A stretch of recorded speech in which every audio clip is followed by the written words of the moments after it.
Put it right here on top. Oh, on top. So it doesn't echo in. Okay. Okay. You ready?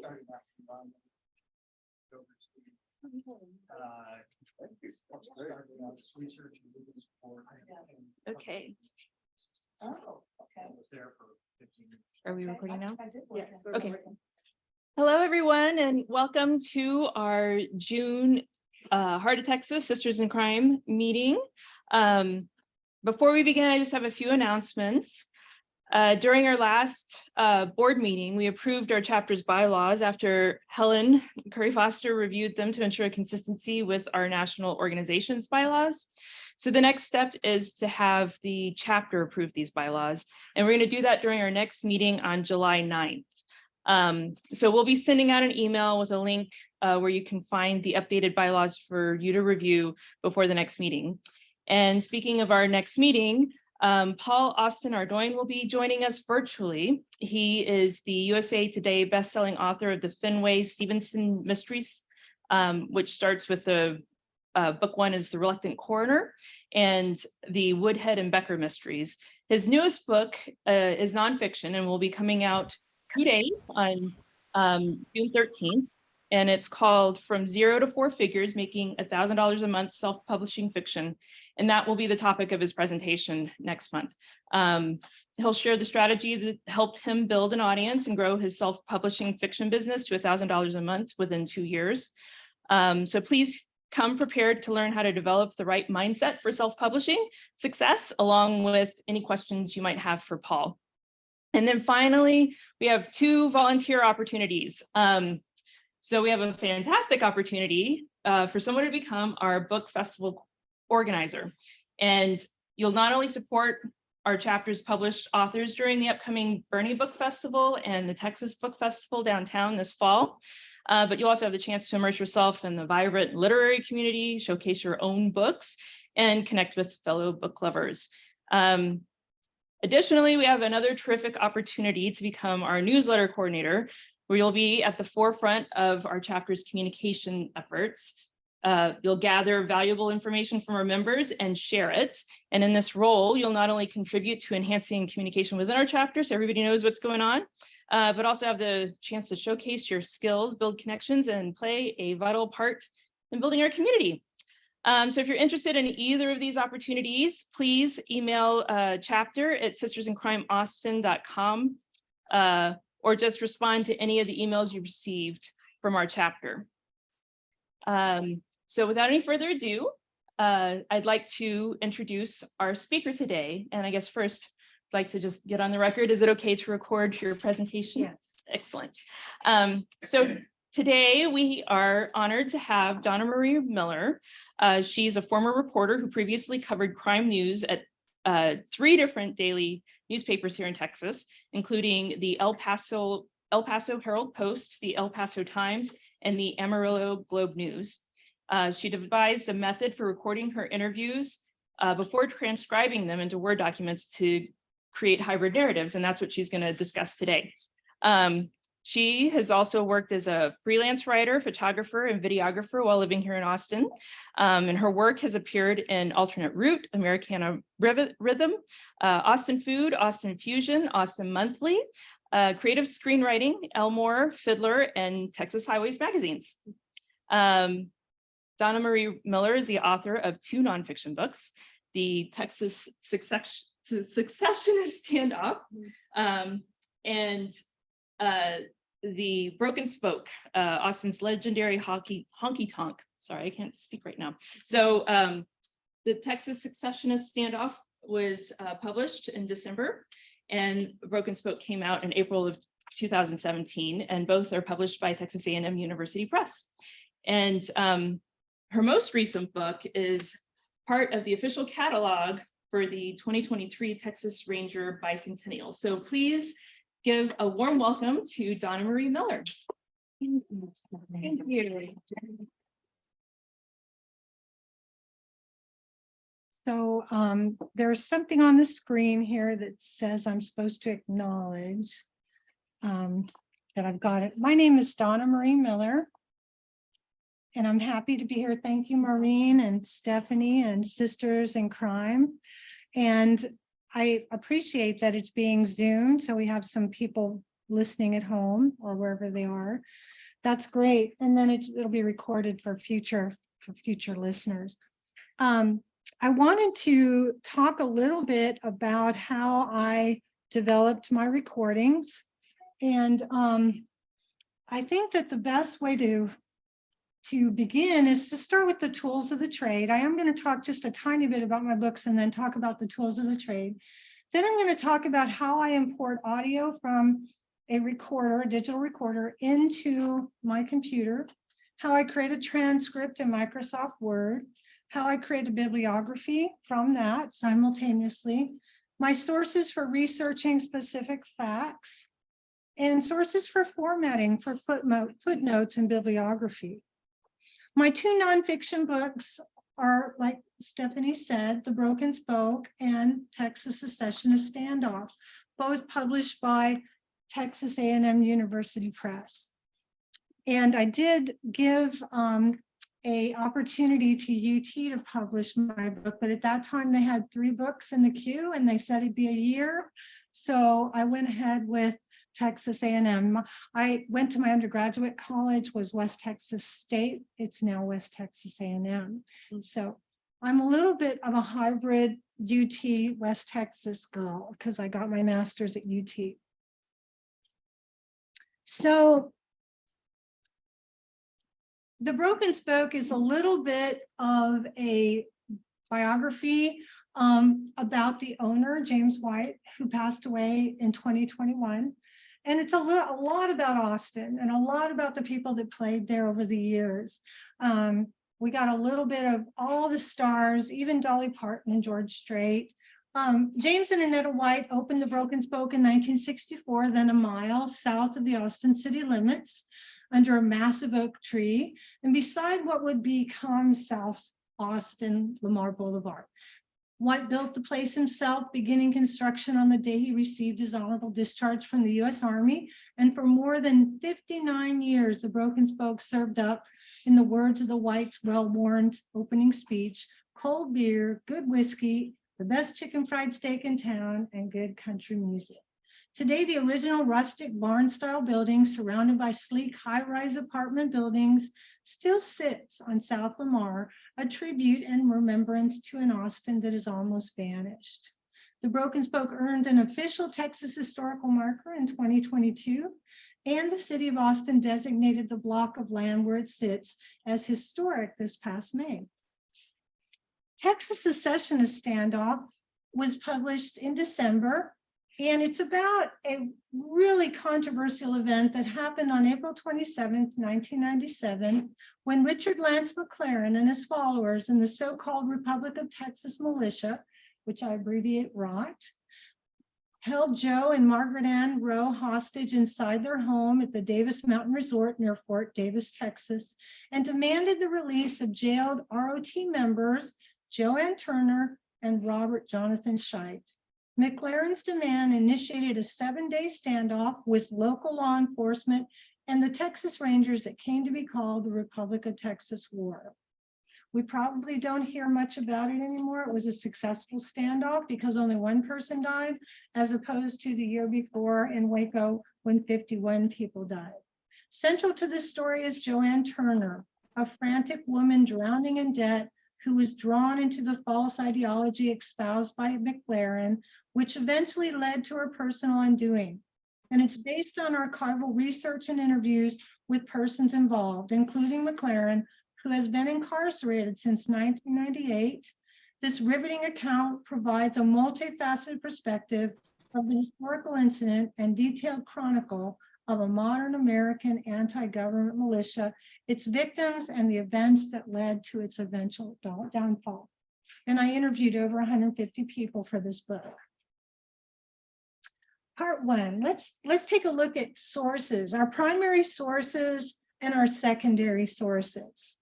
What are primary sources? Well, primary sources are people who have witnessed firsthand a crime or a historical event. For my true crime book about the 1997 standoff in the Davis Mountains between 300 law enforcement agents and the Republic of Texas militia, I began interviewing Joanne Kennedy Turner in the fall of 2017. I interviewed and recorded our conversations every week in my home, and then I transcribed those interviews into Microsoft Word documents. And from her story, I realized this was a much larger story. For each book, I recorded as many as 150 primary sources. I recorded the interviews, then I transcribed them into MP3 files into the Microsoft Word documents. By reading archived newspaper articles, I found FBI consultant Gary Nussner, who wrote the foreword for my book. He was also the consultant at Waco and Oklahoma. And so he knew a lot about what the Rangers should do to de-escalate the situation. And he's a great resource. I also interviewed Texas Rangers Barry Caber and Jess Malone, who acted as a negotiator, and David Duncan, who was first on the scene, and Sheriff Steve Bailey, the local Steve Bailey, and hostage Joe Rowe, who was held in his own home that started the war. Further research led me to several attorneys and to prosecutors and judges. And I know one of those prosecutors is watching right now live, and that's Gerald Carew. So hi, Gerald. I also interviewed the leader of the Texas Republic Militia, Richard Lance McLaren, alone inside the William P. Clements Unit Prison in Amarillo. It wasn't like Silence of the Lambs, I assure you. There was a plexiglass shield between us as he listened on his wireless mic and spoke to me. But he was very ominous because he had spent 20 years in isolation at the William P. Clements prison. But he was very convinced that he still was the leader of the nation of Texas. I identified primary sources on the web by doing Google research. Newspapers.com, wonderful resource, reading all the articles about the standoff. It doesn't cost very much to get newspapers.com while you're doing your research, and you have access to every newspaper on the globe. The National Archives, what a wonderful free resource. They have videos, they have photographs, they have anything that has happened in the last 100 years. Then, of course, the New York Times article archives. I love those because I feel like that, yes, the Austin American Statesman also has an online archive, but you have to pay to use it, whereas the New York Times article archives, you have a subscription and you have access to all this wonderful resource. I also found primary sources online.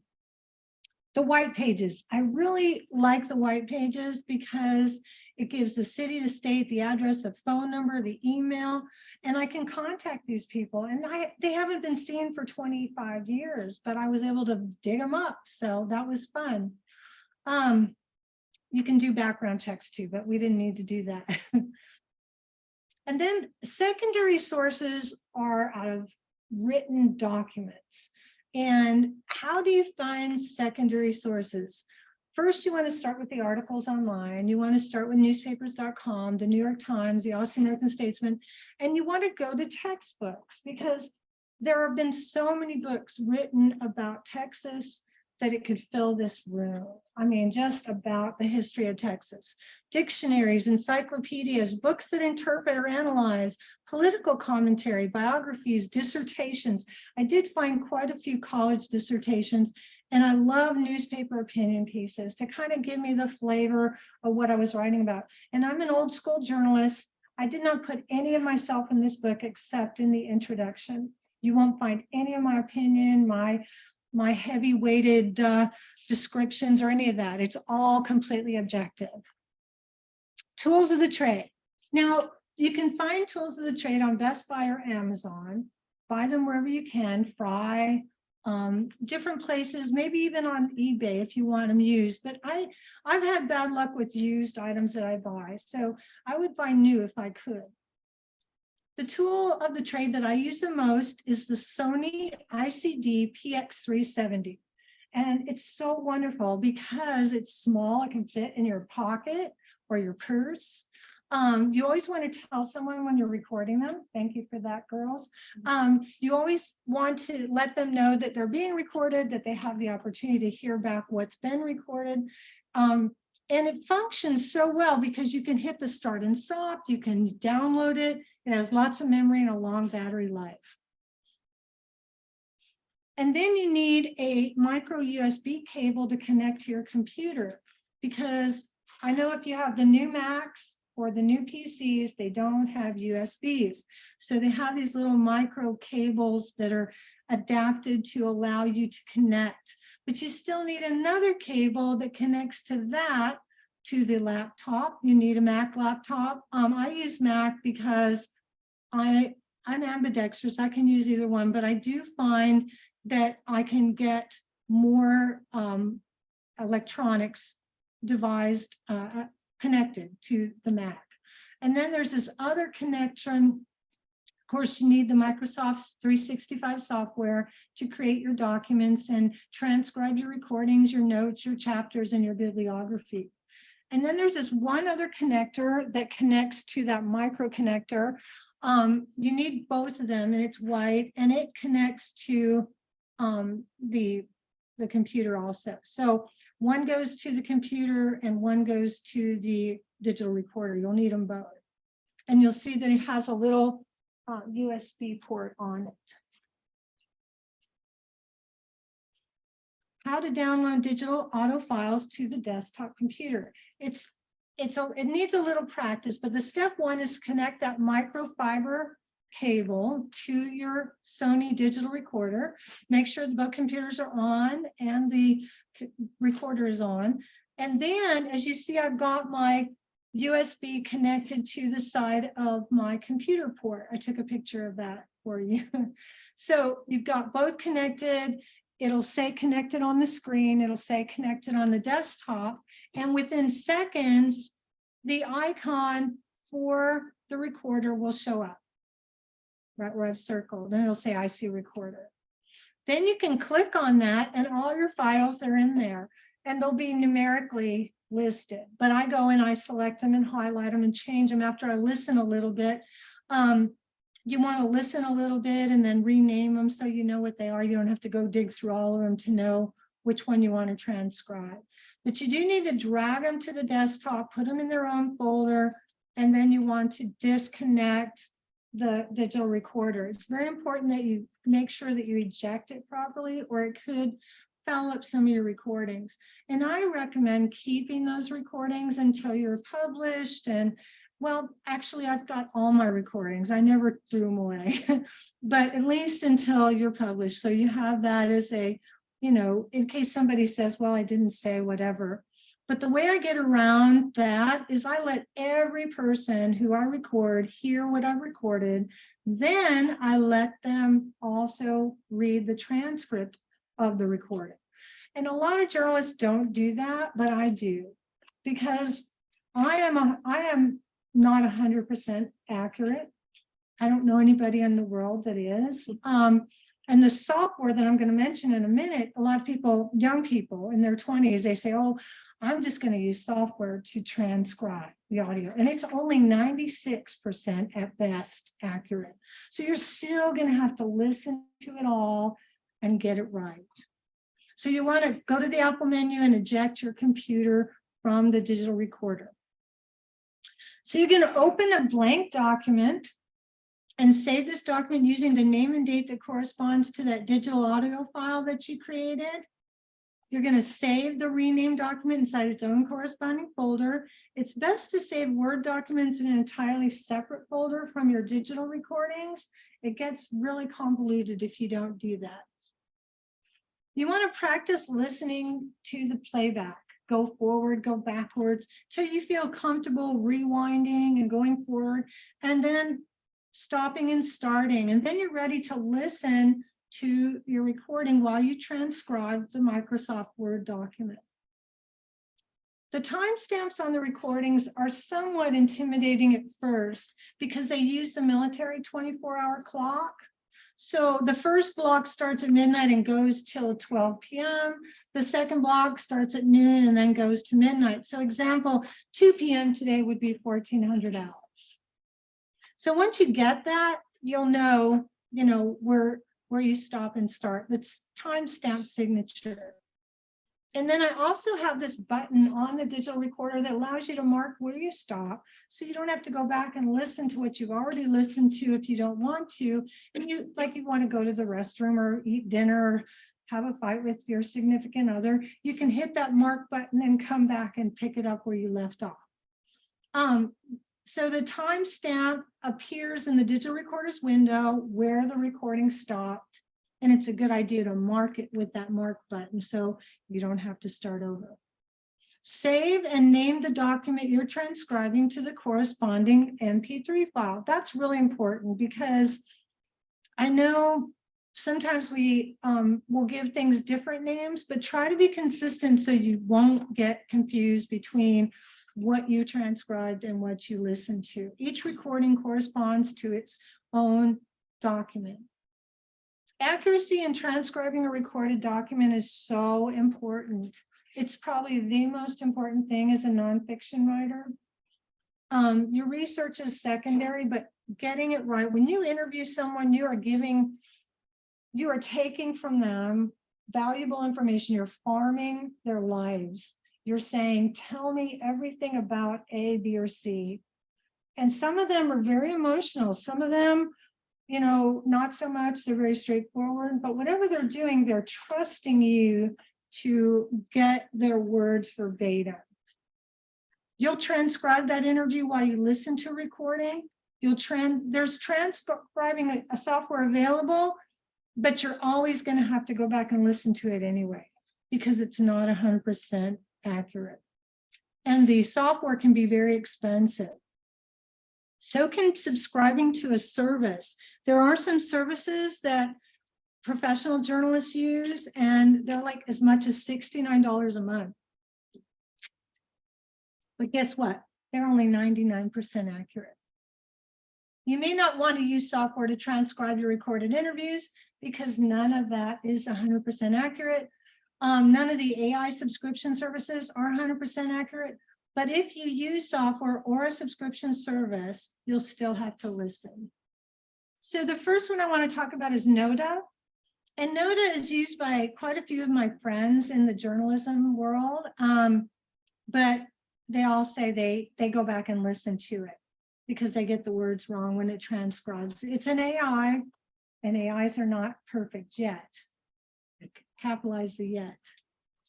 An AirGram is a bit of software. It's only 98%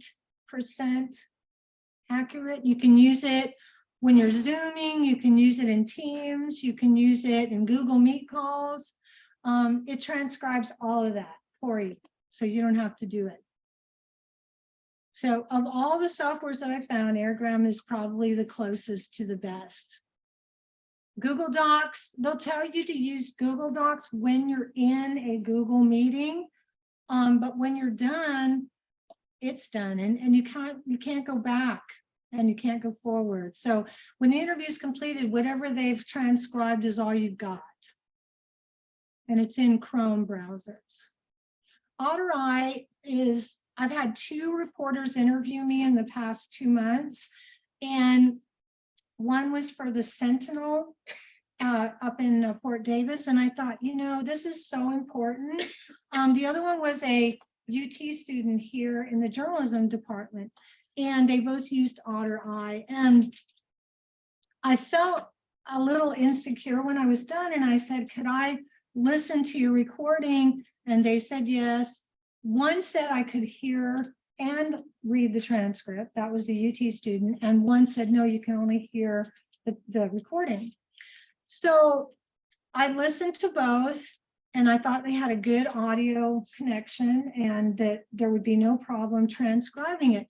But with the UT student, I'd say there was like 60% wrong. 60%, I had to go spelling and grammar, and just words that should not be misspelled. I mean, even a word like library. So I had a heck of a time. And then also, they don't allow, Otter does not allow stylistic changes. So you always have to do those yourself. Every magazine, every publisher has a different style book.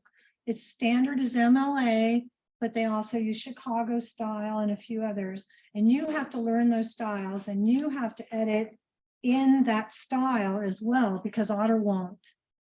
Happy Scribe, 85% accuracy. That's what I found. I would never use it, but you know, if you choose to use this, please notice that this is probably not going to be close to what you want in accuracy. This is 3Play Media. It's very expensive. As you can see, $2.95 a minute. And some of my interviews were over 2 hours. So I would recommend breaking your interviews down into 45-minute segments, at least that limited amount, because it's very tiresome. And say, I'll get back to you tomorrow and we'll do this again. And then TMI, 90%, 25 cents per minute. Yep. And then Trent, $60 a month. Now Trent, if your employer is paying for it, that's the beauty. But if you're paying for it, it's, you know, it's a tax write-off, but you got to be really, really careful. Part 5, editing your transcribed Microsoft Word files. So what I like to do is I open 2 Microsoft Word documents together on my screen. One is going to be my transcribed document, and one is going to be my bibliography that I make from that document. You're always going to have a footnote at the bottom of your transcribed document, and then you can copy that into your bibliography. And it saves so much time. As you find something, if someone says something specific, maybe they say, in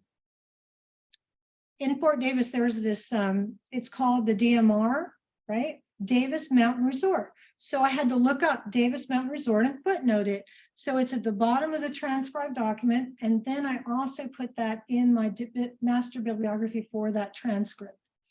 So make a note of the files, open the Microsoft Word file, and name it whatever it is. Like this might say something like DM Miller 1, and then the bibliography would be DM Miller Biblio 1. And then you're going to use those biblios to make your master bibliography. It's a lot easier than going back through your document after you've interviewed 150 people, trust me. Ensure each transcribed recording is typed in Microsoft Word and formatted. Most important is to have those 1-inch margins. You want to have your page numbers at the top right. You want to have your footnotes at the bottom. And when you hit insert footnote, Microsoft Word knows it's going to go right to the bottom, and they're going to number them for you.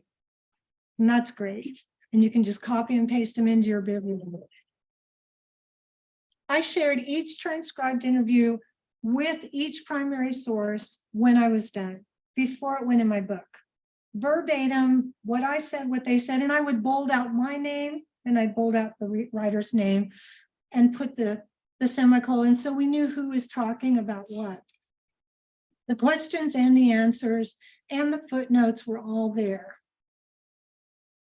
The companion blank document will be useful to add your bibliographical notes. You're going to copy those footnotes from the bottom of your transcript and put them into your biblios for that document, and then it goes into the master document.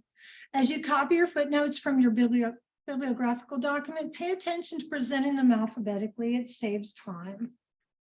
Finding the correct use of footnotes, references, etc. If you don't already know how to do that, which I do, but if you don't, it's really easy. I used to teach, and I taught high school for 24 years, some of that time for middle school at Hill Country, and I taught the Purdue OWL. It's such a wonderful free resource. Anything you don't know how to footnote, anything you don't know how to list in a bibliography, videos, dissertations, newspapers, books, dictionaries, encyclopedias, it's all there. And they also have every style sheet, MLA, Chicago, you name it. So whatever your publisher uses, and they tell you right up front, this is what we use. When you sign your contract, they'll say, please write in Chicago style, or please write MLA style. And you can look it up on the OWL, which stands for Online Writing Lab. And that's the URL. But if you just Google owl.purdue, you'll get it, edu. owl.purdue, edu, and you'll find it. Or conduct a Google search for Purdue OWL. Bookmark that because you're going to use that a lot. At the bottom of each transcribed document in Microsoft Word, a footnote references only specific people, places, things, and ideas that are of importance. Some people get carried away with their footnoting. Even I do. I mean, I footnote so much that my editor said, whoa, come on. Everybody knows what a beagle is, you know. So because one of the dogs died that gets shot in the Republic of Texas, and I got, you know, carried away and wanted to define beagles from hound dogs. You didn't need to do that. Specific, you need specific things to be footnoted. Each footnote appears at the bottom of each page of the transcribed recording and also becomes part of your master bibliography. Here's an example of how a footnote appears at the bottom of one of my pages. I think it's page 1, actually, chapter 1. And see, Microsoft does all this for you. They do the numbers. All you have to do is enter in the website and the name the way it should appear. And then when you create your master document, it's so beautiful because you've been doing it all along. As you're doing your interviews, as you're working on your footnotes, that companion bibliography is there.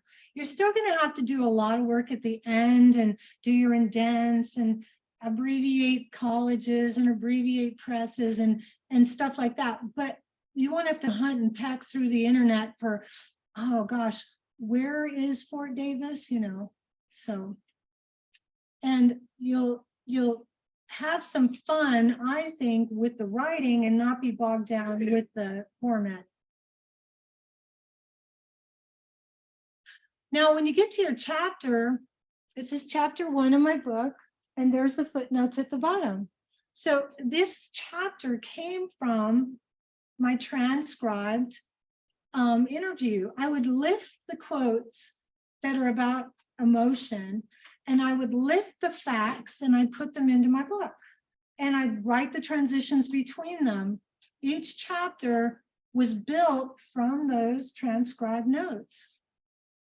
Full facts. These are the things you need to focus on: the who, what, where, when, why, and how.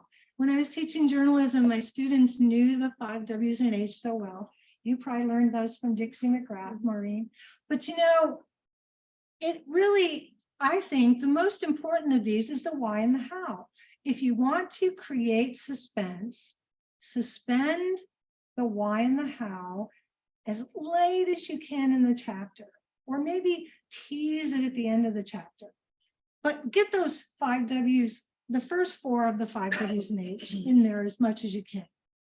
So who, what, where, and when, and then delay the why and the how if you can in the chapter.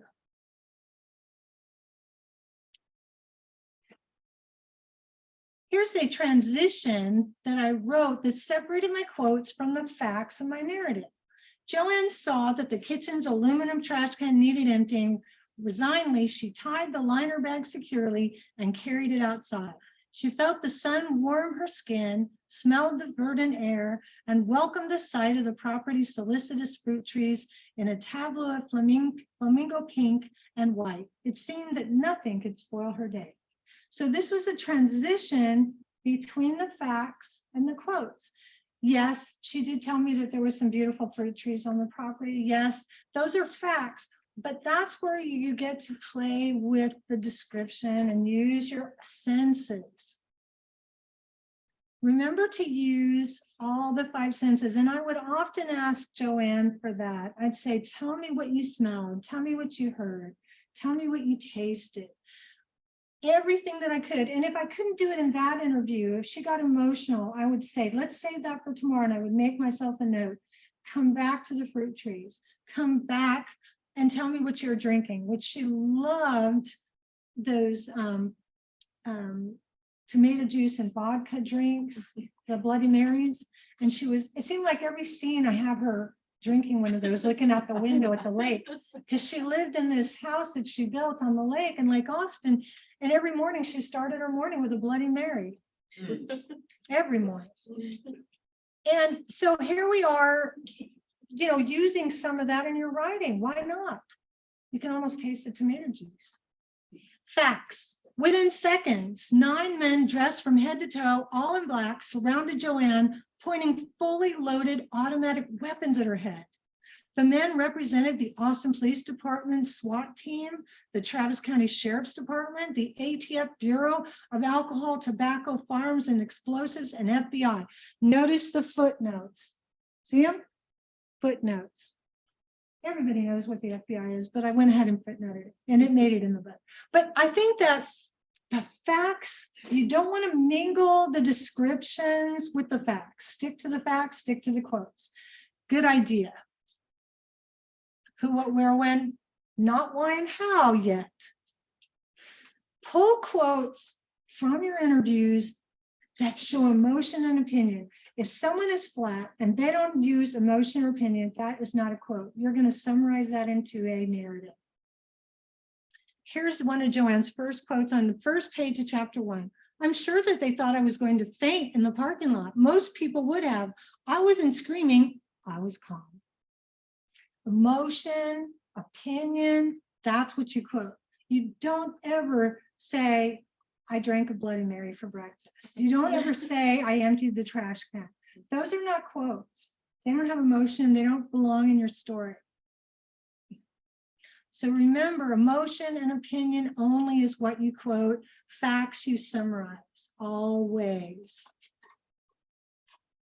Thank you for watching. I previously reported both general assignment and crime news at 3 different daily newspapers, as Maureen and Stephanie said.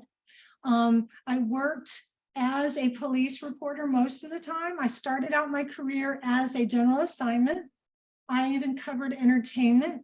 So in these 2 books, I've got both sides of my brain. I've got my entertainment brain and I've got my crime brain. I also worked 24 years as a high school journalism teacher before retiring in 2013. It was easy to get back into freelance writing. While I was a teacher at Bowie High School, one of my students came up to me and she said, I need some help with this video you want me to do. You said you wanted a video documentary about someone we know, and I'm going to do one about my grandpa. He just happens to be the owner of the Broken Spoke. Oh, wow. And so she said, will you come with me and do sound and lights? So I said, sure.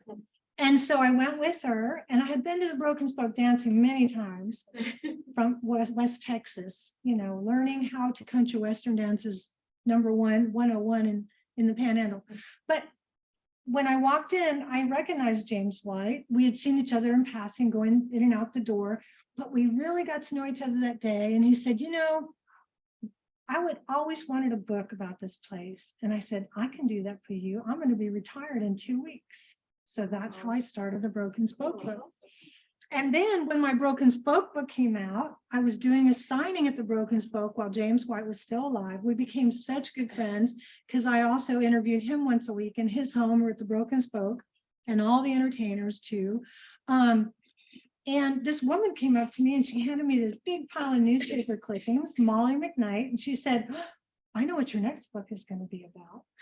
And we started meeting with Joanne Turner, who was the secretary for the Republic of Texas. And we started meeting once a week in my home, and that's how that came about.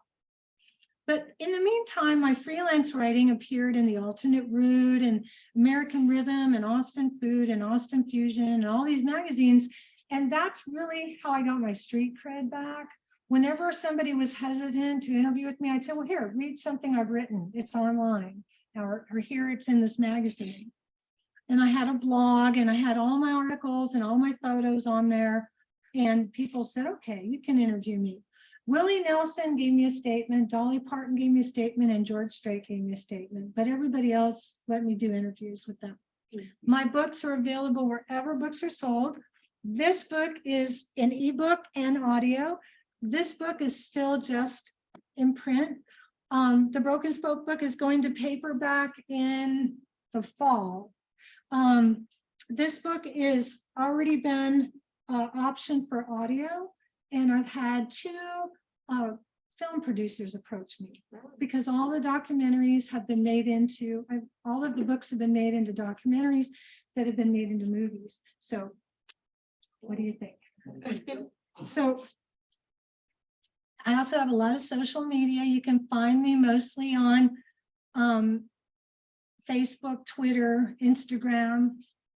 So I hope you enjoyed it. I have some bookmarks back there too. And you have some questions for me?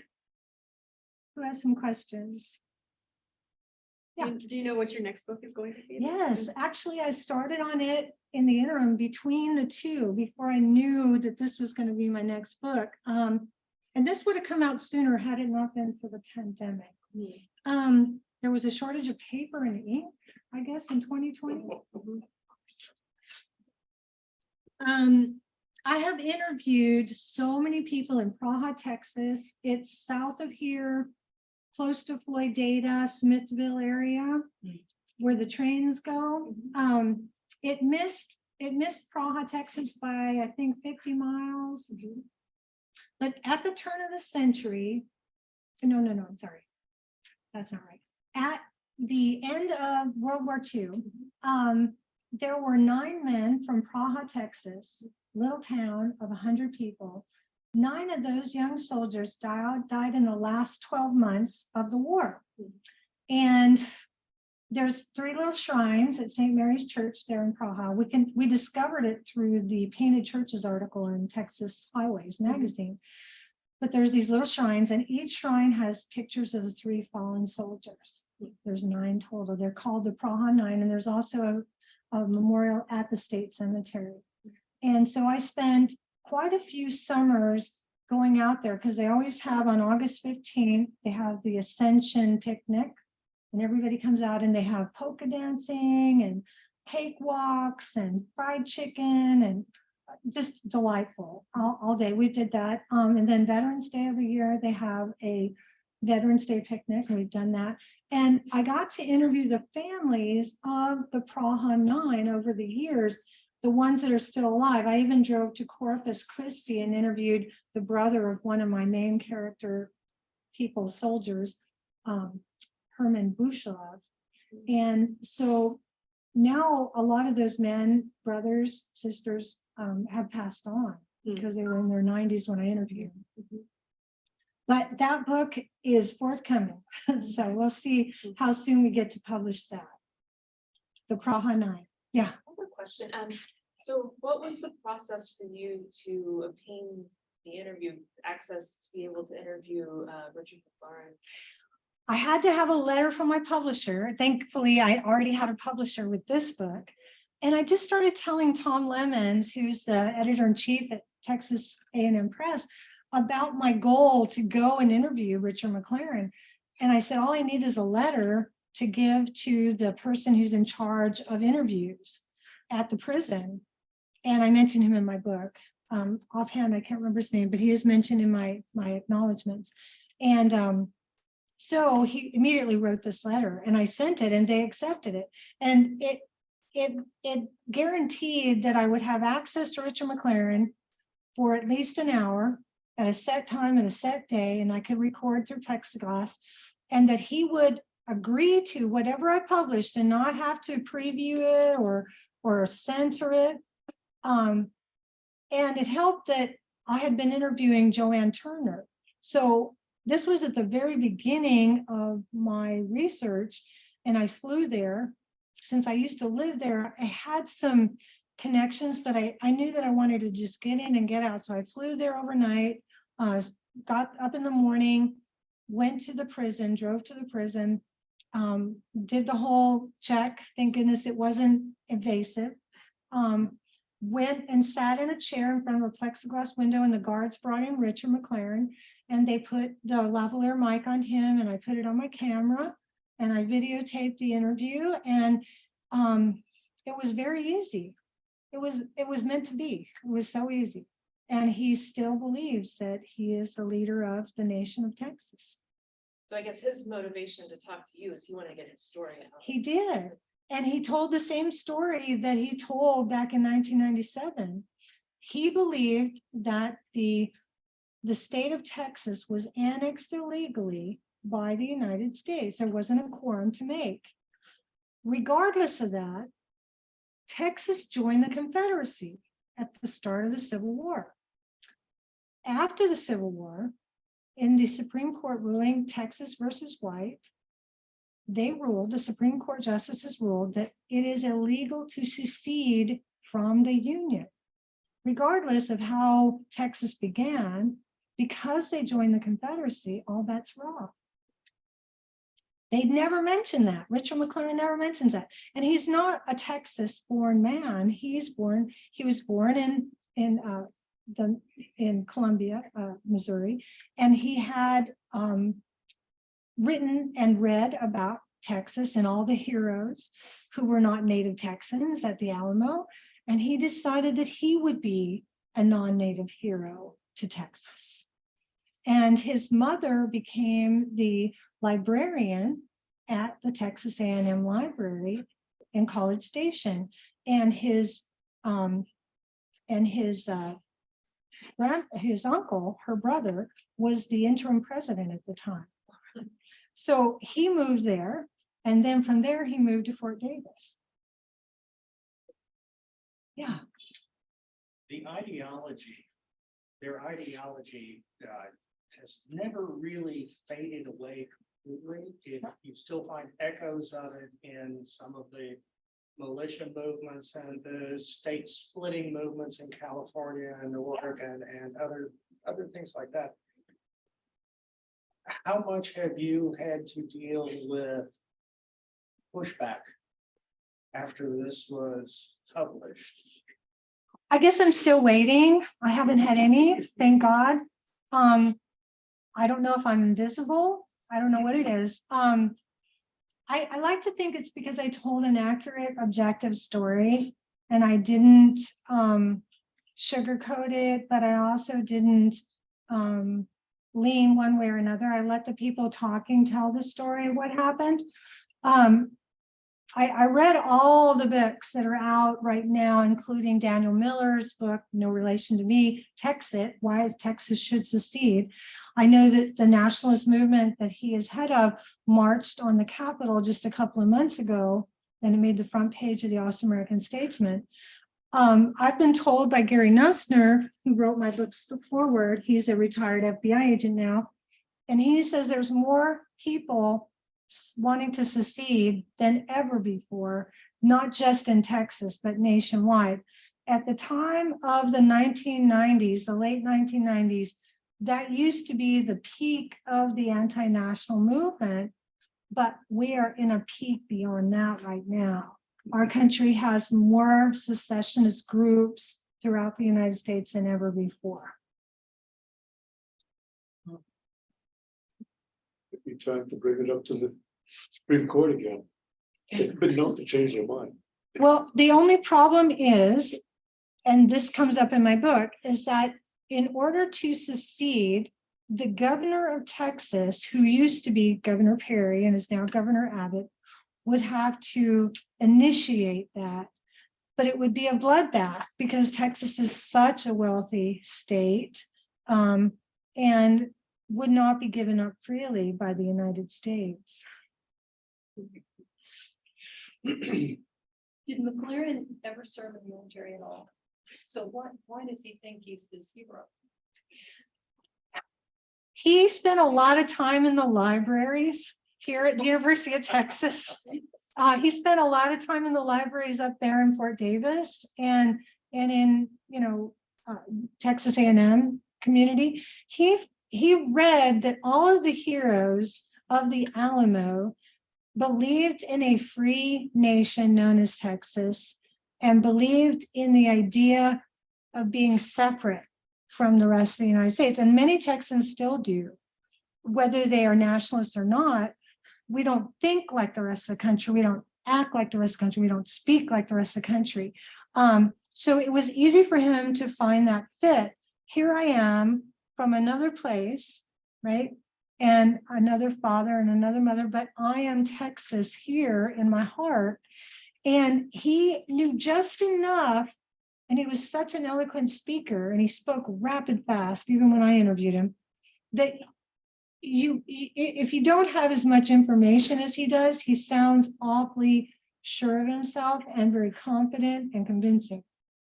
But he had just enough wrong in the history to really make a mess of things. And right after he started the war in Fort Davis, the people in Kerrville and Lubbock, New Braunfels, and a few other places went to visit and said, you know, from the Point of Rocks in Fort Davis, told him that they wanted him to be, you know, impeached, that he could no longer be the ambassador for the Republic of Texas, and that his ideas were wrong. Did you interview his mother and his uncle? You mentioned them in the Um, presentation. I didn't get to interview his mother because she was dead at the time.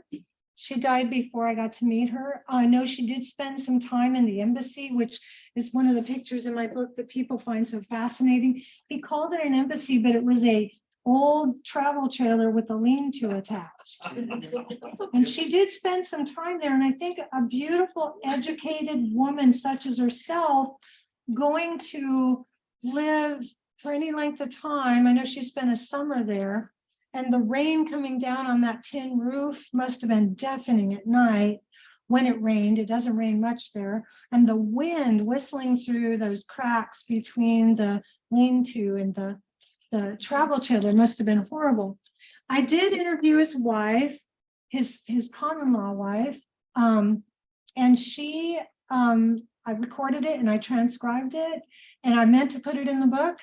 But no sooner had I sent her a copy of the transcript, a week later, I got a letter from Richard McLaren from prison. And it said, in essence, that I need to see what my wife has written before I can approve it to be in the book. And I wrote him back and I said, thank you for your letter, but your common law wife has said that she's divorced you. So therefore, I can only show her the transcript, not you. And there's no way that you could censor that. And then she called me and we talked, and she said, well, I have grandchildren, I clean houses for a living now. My daughters don't want any of this in the news. And I said, okay, what I'll do is I'll only mention what has been already published, because she was on the cover of several magazines and newspapers. She spoke to several television stations. She was photographed all across the world. Many people were interested in this. And so I had free rein to use any of that because that was published and it was all history. And so I honored her request and I didn't include her interview. So what was McLaren sent to prison for? What were the charges? Well, originally for kidnapping, but then that was rescinded by a higher court in El Paso. And then the state came back with more evidence to show it was organized crime, that he instigated holding a man hostage in his home because the home stood at the entrance to the DMR, the Davis Mountain Resort. And he wanted to isolate the entrance so that if anybody came in, they would have to deal with them. This was after one of their members were arrested and Joanne Turner was arrested in Austin.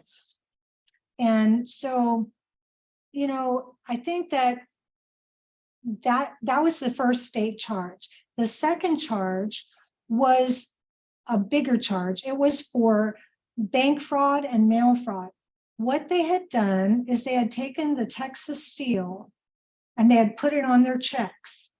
And they had cashed those checks at a bank in Puerto Rico for millions of dollars because the bank in Puerto Rico thought it was an official check from the Texas state coffers. They bought tanks, they bought a jet, they bought furs, they bought jewelry, they bought guns, they bought ammo, they bought pipe stuff to build pipe bombs. You name it. They published newsletters, magazines. They bought internet when it was dial-up. One of the guys that ran the dial-up was interviewed in my book. But then these other people from the Washashita tribe, which we couldn't find anything other than what's been published, the origin of that tribe. And 5 members of that tribe joined Richard McLaren in the embezzlement, and they were also tried in Dallas. And then after that, he was charged with illegal use of firearms under the American Firearms Act. So, because they found pipe bombs, they found tanks that were filled with gasoline that could have rolled down the hill and caught the whole West Texas mountainside on fire. They had cannons, they had sawed-off shotguns, they had automatic weapons that had been modified to be rapid fire, many, many things, tripwires. And so Gerald Carruthers, who I know you're watching, there he is, Gerald, he prosecuted that case on the firearms trial. And it was interesting because in each of the other trials, Richard McLaren and his comrades would interrupt the proceedings and begin shouting their ideology, and they'd have to be removed to a quiet room until they could behave, and then they'd be brought back, and then they'd disrupt. But at this trial, the federal trials, they pleaded guilty. So they had attorneys given to them, but they pleaded guilty. So he's serving 99 years with the state prison, and when he's finished with that, 12 years for embezzlement, bank fraud, mail fraud, and then another term for firearms. So he's not going to work. And like I said, he's pretty isolated too. I don't think they let him out but once a day into the yard alone. And he's very charismatic and manipulative. He could cause an uprising.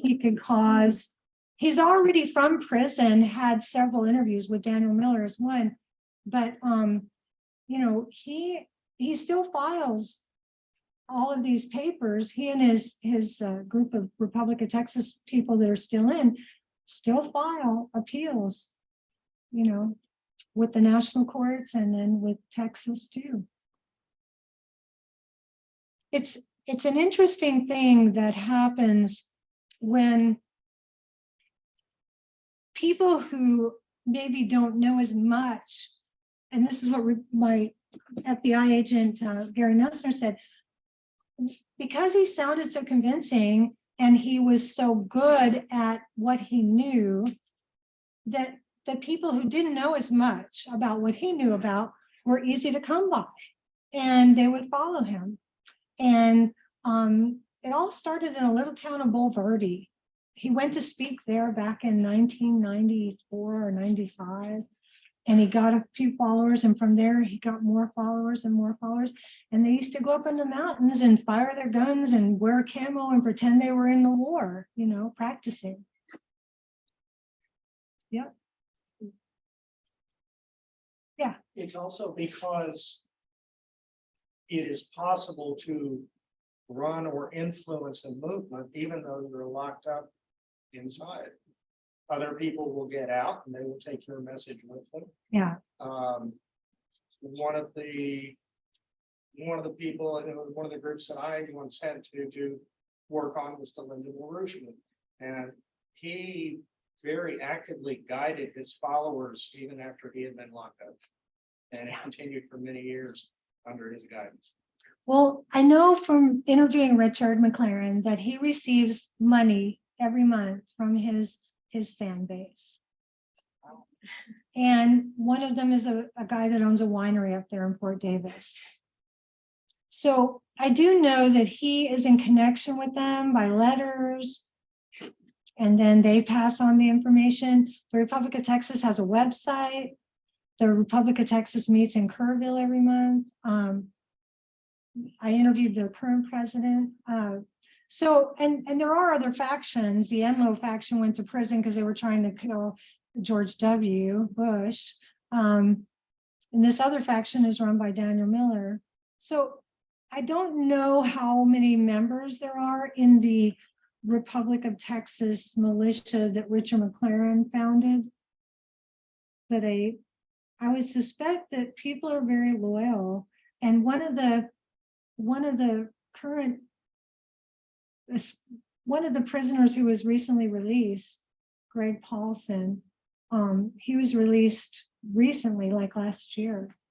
So he can certainly carry on if he needs to.